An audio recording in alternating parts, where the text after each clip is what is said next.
তুমি অগ্রগামী হও সেই চিরস্থায়ী জান্নাতের দিকে, যেখানে রয়েছে চিরন্তন সুখ। যা মন চাইবে তাই পাবে, যা আদেশ করবে তাই দেওয়া হবে।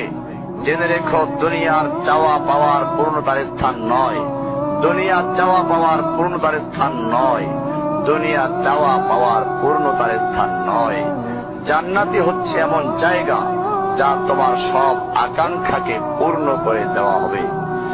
চির কিশোর সেবকগণ, চির যৌবনা সঙ্গিনীগণ, ফল মূল, গোস্ত, দুধের মধুর শরাবের নহর, উত্তম বাসস্থান ও বিছানা, চির আরাম, চির যৌবন, চির সুখ, অসংখ্য নেয়ামতের মাঝে সবচেয়ে বড় নেয়ামত হবে তুমি আল্লাহকে দেখবে।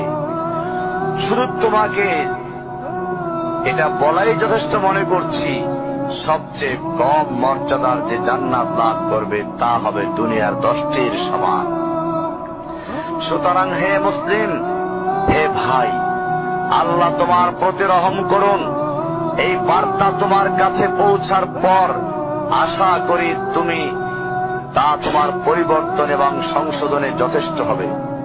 গতানুগতিক চিঠি হিসেবে নিও না আমার এই পত্রকে, ফেলে দিও না।